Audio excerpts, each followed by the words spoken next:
Hi friends, and welcome back to my channel. My name is Aylin, and for today's video we are going to be doing my August and September wrap up.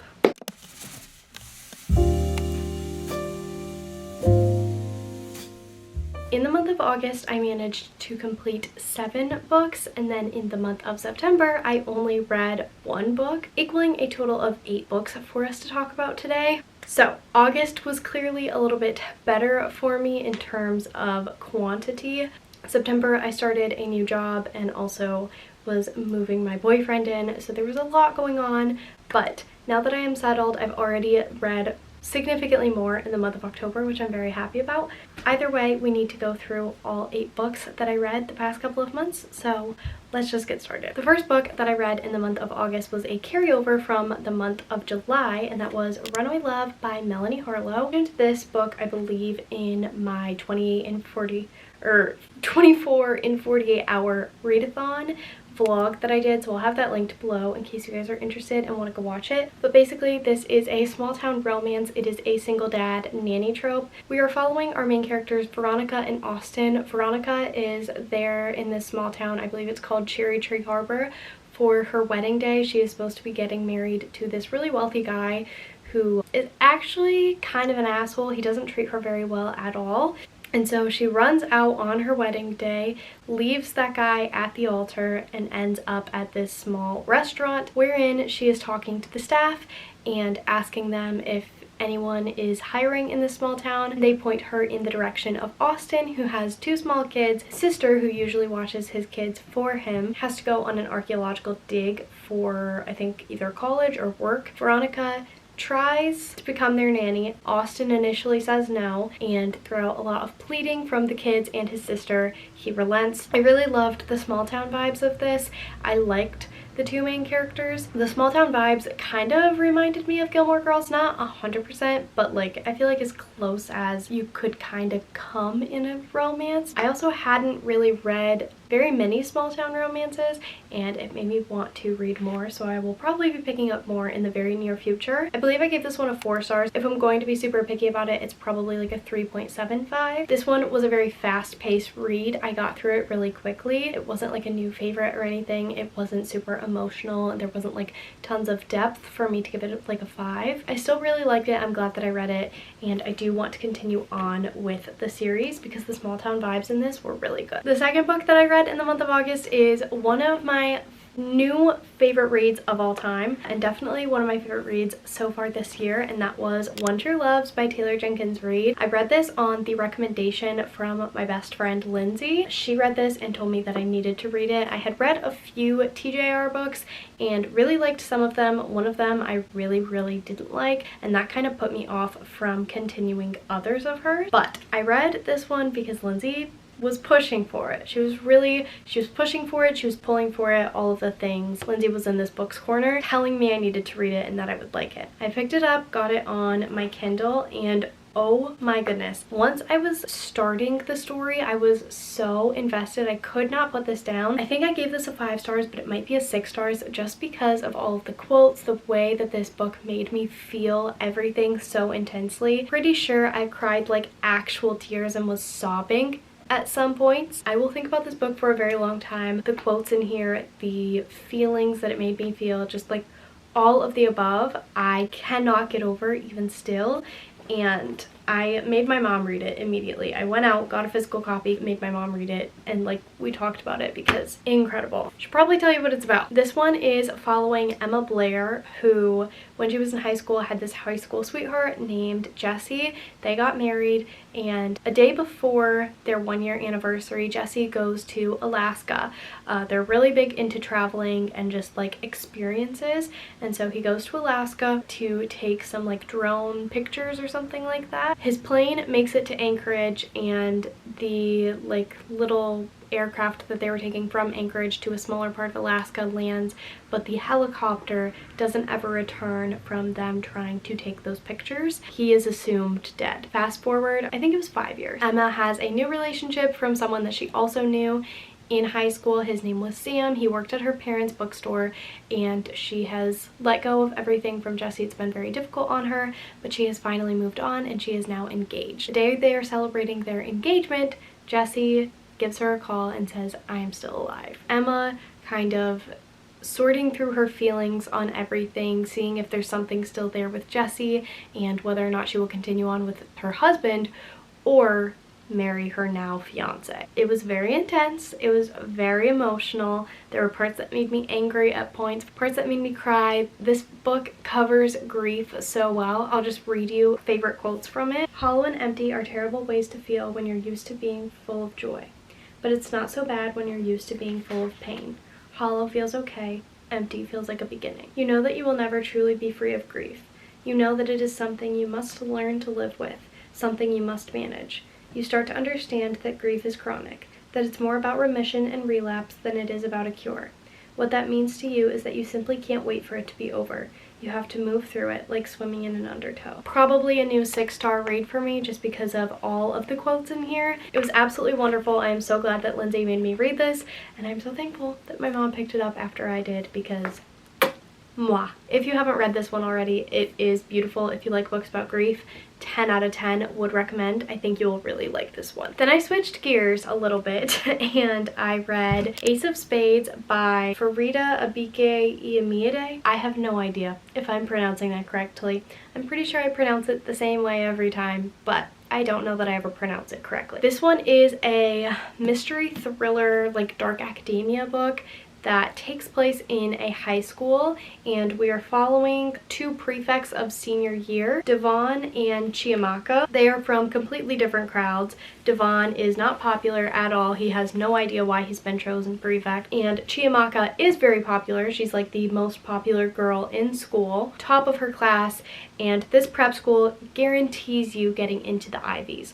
And then weird things start to happen, and they seem to be the only two kids being targeted. They are also the only two kids at this school that are black. This deals with a lot of really heavy themes and topics. Definitely look up trigger warnings before going into it. I believe I gave this a 4 out of 5 stars. I was expecting more of like a thriller and like plot twists, and none of the plot twists, if I remember correctly, were all that surprising to me, but it was still very dark. It was still very good for what it was. So well done, so eerie, and like there was a lot to think about after finishing it. I really, really liked this one. I really grew to appreciate both of our main characters. Chiamaka isn't necessarily likable right out of the gate, but like I said, you grow to care for her a lot. I really liked this one.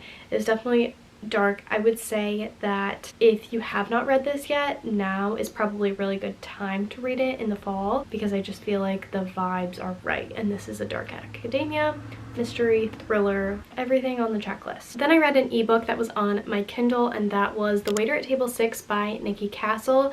I read this one on the recommendation of Stasia. This one I initially gave a 4 stars. It's probably more like a 3. I don't remember it super well. We're following Ryder and Vanessa. Vanessa is recently divorced, and she's staying at the house that she got in the settlement for her divorce on the beach, and while she is there, she goes out to dinner by herself where she meets Ryder. They have some like flirtatious banter, and then there's like an after party or a bar or something. They end up going together or meeting there. They have a hookup, and it kind of just develops from there. This is a romance novella, like I mentioned, so there's not a ton that happens. I won't give you too many details. I believe this one is an age gap, a good like beach read, so if you're going on vacation anytime soon, this would be a good one, but also if you just need like a solid palate cleanser, Nikki Castle's romantic novellas go really, really quickly. I know I said 3 earlier, but I remember reading it and really enjoying it, so it's probably like 3.5 because it wasn't anything just like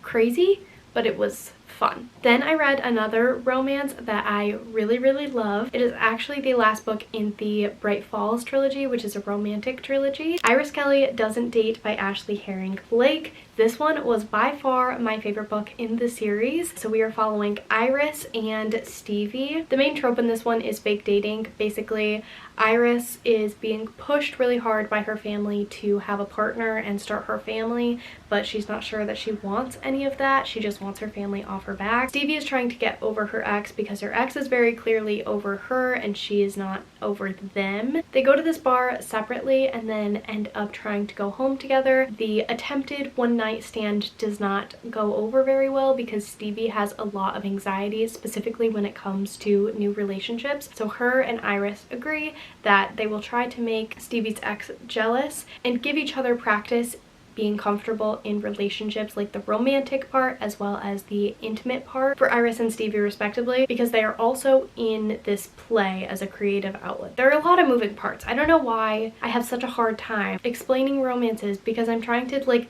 give you all of the minute details, but you could just like read it and find out. And that's not me trying to be like rude, it's just me acknowledging the fact that if you read this you will know all of the minute details and I don't need to tell you all of them. Get it together. Get it together. Anyway, fake dating, Iris and Stevie, a lot of mental health representation in it. It was so good. I loved it. Stevie is not at all who I pictured for Iris while I was reading the other two books, but she is exactly what Iris needed, and I love their dynamic, their companionship, their romance. Like the whole thing was just so well done. It was beautiful. I was squealing, I was smiling. So good. It's like a 4.75. I'm being so picky, but it just wasn't like a 5-star for me, but it is my favorite book in the series by far and wide. Highly recommend this series. I love them. They are all sapphic romances if you are looking for more of that. Then I wanted another mystery, and I'm also trying to be better about reading all of my book of the month books, so I picked up Dark Corners by Megan Golden. This is the second book in the Rachel Crawl series. I read the first one around the time that it came out and I liked it okay. I think the same goes for this one. The ending definitely picked up. I gave this one, I believe, a 4 out of 5 stars. Both of these books follow a podcaster named Rachel Crawl. She has a true crime podcast where she tries to solve a case during each season of the podcast, and in this one she takes on a case of Terrence Bailey, who's going to be released from jail in a matter of hours. A couple of days before he is released, he is visited by a girl named Madison Logan, who is an influencer, and hours after she visits him, she ends up missing. They think the two are related. They also suspect Terrence of unaliving 2 girls, but they couldn't prove it and pin him down for it. Not only is Rachel trying to solve the murders from back then, but also what happened to Madison and make sure it's not too late. This one was really good. It also deals a lot with social media and things like that, so if you like mystery thrillers about that one, this one heavily involves in it. It definitely went different places that I wasn't sure like where it was going. It wasn't my favorite thriller that I've ever read, so I gave this one a 4 out of 5 stars if I remember correctly. It still was really good. It was just a little bit slow moving in the beginning. It took a while for us to like get our bearings and then be able to like start putting pieces together, which for me, I like to start like puzzle piecing everything relatively quickly in my thrillers. That is just me. So if you don't mind like a little bit of groundwork in the beginning, I think you would really like this one. I read another all-time favorite romance literally ever, 100%. Another top book for me of the year, Ready or Not by Cara Bastone. I went out and got a physical copy, but if you have the opportunity to listen to this one, I highly recommend that you do that. Not that I think the reading experience of like reading it physically would be bad, it's just that the audiobook enhanced it so much.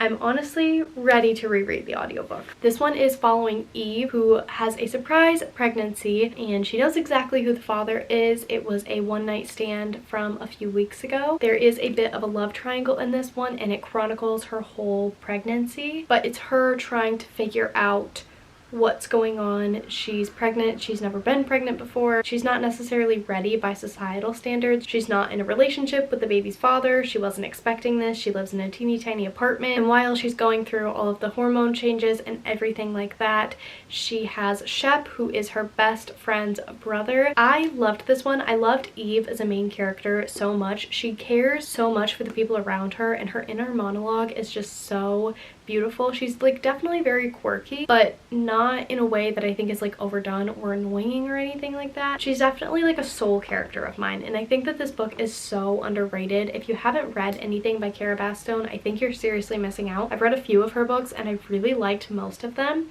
This one's definitely one of my favorites. This cover is also beautiful, but the way that Eve is able to create boundaries for herself and other people in this book is absolutely stunning. The way she's able to learn so much about herself and just like woman up to the job is just absolutely out of this world. So beautifully done. I highly recommend it. I gave this one a 5 out of 5 stars. If you have not read it, what are you doing? That is everything that I read in the month of August. The one and only book that I read in the month of September was Assistant to the Villain by Hannah Nicole Mehrer. I'm not sure how you pronounce that still. This one is like a cozy fantasy romance, so like cozy romantasy. Again, we are following Evie, who is out of work because her previous employer was doing something really gross, made her uncomfortable, and so she is wandering through the woods one day when she stumbles upon the villain. After their accidental run-in with one another, he hires her to be her assistant. She has a comfortable wage. He is absolutely nothing like anyone anticipates or pictures him to be. Everyone says he's going to be an old, gross, creepy man, and in reality, he is very handsome, but also very caring. He won't necessarily let anyone know that, and he does have like a little bit of a temper. Like, obviously he's the town villain, so he's not perfect. You end up understanding his reasoning for everything by the end of it. And there's also like a little frog that you get little snippets from throughout the book, which is really fun. The chapters go really quick, and there's a bit of a mystery going on while you're reading it, so it's a romantasy but also got like a little mystery sprinkled in there. I really liked this one. I am so excited to move on to the second one. I feel like this is also a good one to read during this time of year. I just think it's like the perfect time to read it if you have been considering it. It's also a pretty quick read because, like I said, it has those short chapters. The banter between the villain and Evie is absolutely stunning. I love it. I love the character growth for both of the characters. I love the degree of denial that they're both in for their feelings for one another. It's so funny and so sweet to read about. You get both of their perspectives. So again, if that's something that you'd like in your romances, you will get that in here. This one is like a 4.5 out of 5 stars. That is everything that I read in the months of August and September. Like I said, October is already off to a wonderful start, and I am so excited for all of the fall reading the next couple of months. Let me know if you've read any of these books and what you thought of them, or what you read throughout the months of August and September to kind of close out the summer. Love talking to you guys, even if all you say is hi. I hope that you guys enjoyed this video. I hope you're doing well reading mentally and otherwise, and I really hope to see you all in my next video very, very soon. Bye, guys.